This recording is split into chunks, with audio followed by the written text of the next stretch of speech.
I prefer to speak from here. A very good, can you hear me? Very good morning to you all. I'm rather conscious there have been quite a large number of rather large freight trains going before me. So I'm going to be quite a short train, because I'm also conscious that there's a timetable which we've rather overrun, and there's quite a lot of stuff to get through. So I'm going to be relatively quick. Thank you very much for this opportunity to be here, to talk to you. When the first slide, please. Who's going to do the slides? Me? Yes. Next. Here we go. In November, of course, last year, our Prime Minister, Mrs. May, visited India. And what was her first visit outside the EU? And she came with a trade delegation of about 100 companies to meet Prime Minister Modi. And while they were here, they opened the Tech Summit in November. And there were about 1,500 people at that opening session, and about 4,500 unique visitors came through the summit in the course of it. Now, that demonstrated a pretty deep, I think actually pretty ravenous appetite for real long-term sustainable collaborations based on innovation, based on technology, based on finance, the three key bits if you're going to develop the infrastructure of any country. And in the joint statement that both Prime Ministers issued, they agreed to take, I quote, a shared stake in each other's prosperity and to focus on closer practical cooperation that delivers real benefits to both countries. Now, railway reform, in particularly the redevelopment of railway stations, which I'll come back to, is one such area. What do I do? Press this? Here we are. Now, I don't expect you to be able to read the small print, but that demonstrates the breadth of the UK activity across the globe. And it's accounting for about £7 billion and about 80,000 jobs. The UK rail supply chain makes a really significant contribution to the UK economy. But what is it offering? What are we offering? Firstly, UK capability in planning, in design, in project delivery is recognised around the world for its excellence. The UK is home to some of the best legal firms, architects, engineering consultants, program managers, contracting businesses working in the rail sector. Secondly, it is recognised for the high quality and the performance of their products and the services. Many of the UK's infrastructure and equipment suppliers are world leaders with capabilities ranging from the provision of niche technologies to high-volume, heavy manufacturing. And although you may not have realised it, the UK also offers a very broad range of rolling stock products and services. It includes the manufacture and supply of components, of vehicle design, of engineering services. It includes the management and maintenance of rolling stock assets, condition monitoring, retrofit, upgrade services, you name it, train financing and leasing. And we've got rail expertise in rail infrastructure asset management. It's second to none in our view, and it's the UK's standard PAS 55, the publicly available specification 55, that sets the benchmark for modern asset management systems. Railway and track operators around the world rely on UK know-how to deliver major gains in efficiency and to make the most of their expensive assets. Smart ticketing is an opportunity to give passengers faster, simpler, more flexible ticketing systems. The UK was the first market worldwide to offer online ticketing. Now anyone can purchase tickets on their smartphone for anywhere in the UK. And the UK has some of the most technologically advanced and reliable rail systems in the world. We're proud of them. We also have the know-how and the expertise to bring this total capability to bear in the introduction of new rail systems worldwide through our extensive network of UK suppliers. That said, I'm not going to stand here and say to you the UK can do everything, whether in India or anywhere else, nor am I going to claim that the UK is the best in the world at absolutely anything, much though I'd love that to be. So instead, with the time available, I want to discuss just one area in which the UK can contribute to India's ambitious agenda of rail reform, and that's smart railway stations. In other words, where you, the passengers, get on and off, the beginning and the end of your journey. Now, I think one or two of your speakers are a little bit skeptical about the scope for that. I and my team are very much of the view that we need to find a way to do something, to say yes to something, rather than to find a mountain of reasons not to do something. Your Honourable Railways Minister once told me that there were 27 million people per day using the trains. That's almost 10 billion journeys a year. And I'm informed that that's going to reach 15 billion in the next 3 to 4 years.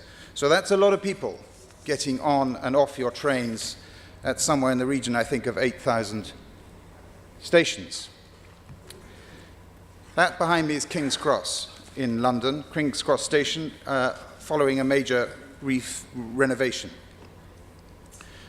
We have the wealth of experience in redeveloping our station infrastructure. We've redeveloped rail stations into revenue-generating assets in the heart of our cities, which make use of congested space to its fullest.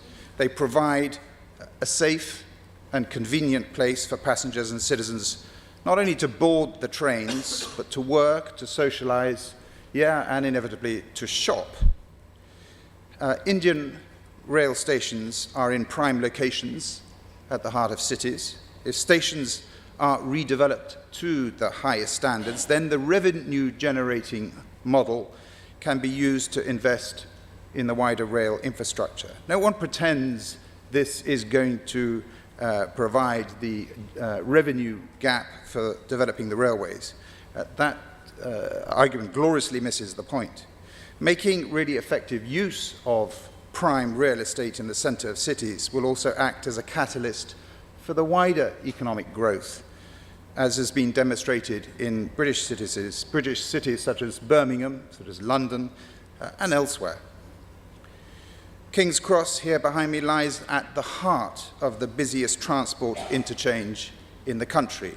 Network Rail invested more than £450 million redeveloping and restoring the station in one of the most significant infrastructure and regeneration projects in the UK over the last decade.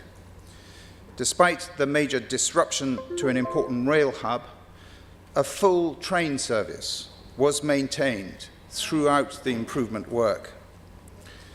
The Victorian structure was renovated, was expanded to create a transport hub ready to accommodate the unprecedented numbers taking to the railways.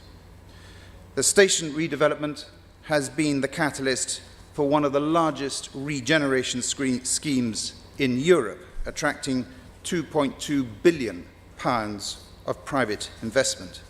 And with 27 hectares of brownfield land being developed into offices, retail, and 2,000 homes. And just over the road from King's Cross, that one, St Pancras International Station, one of the biggest landmarks in London, serves as a gateway to Europe. It's used by 45 million passengers annually and is the UK home of Eurostar. The station was designed by William Barlow for the Midland Railway and opened in 1868. And now it looks like that. It reopened in 2007 following an £800 million redevelopment plan that saw it restored to its Victorian era glory with the added retail and hospitality areas. It's a Grade 1 listed site. It's won numerous awards since being reopened, and it stands as a glittering emblem of what the future holds for UK railways. You know that building? Well, London Bridge, the station, London Bridge Station, remained open during the whole transformation, while the scheduled amendments to train timetables were allowed to continue as the work carried on. And with all that in mind, what has the UK government been doing? What have we got planned next? Well, going back to Prime Minister May's visit, we've made commitments at the very highest level to work together on urban development, including transport. Our two Prime Ministers agreed to an urban partnership that brings together governments, business, investors, urban experts to build smarter, more inclusive cities that drive shared prosperity, jobs, and growth in India and in the UK.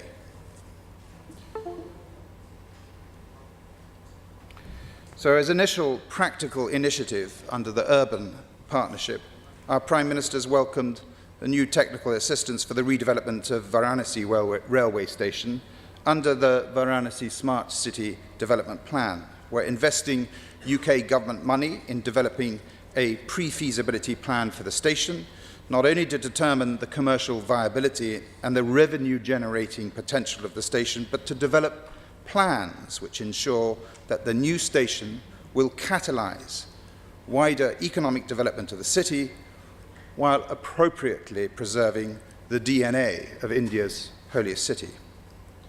And we propose to bring the best of British innovation, British investment and expertise to Varanasi to develop a world-class smart station at the heart of the city.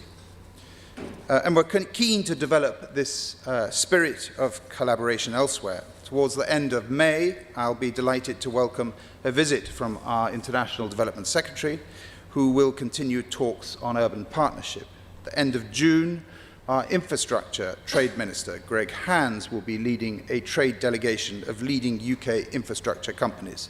They'll be here with one goal: to identify specific opportunities for collaboration with Indian counterparts in the infrastructure sector, including in rail station development. So if any of you in the audience are interested in participating, do please get in touch with my team in the High Commission. So thank you for listening. I really do believe in Indian rail reform. I believe that the UK companies can play a key role in turning stations into commercial hubs at the very heart of your cities. Thank you very much. Thank you so much, His Excellency Sir Dominic Asquith.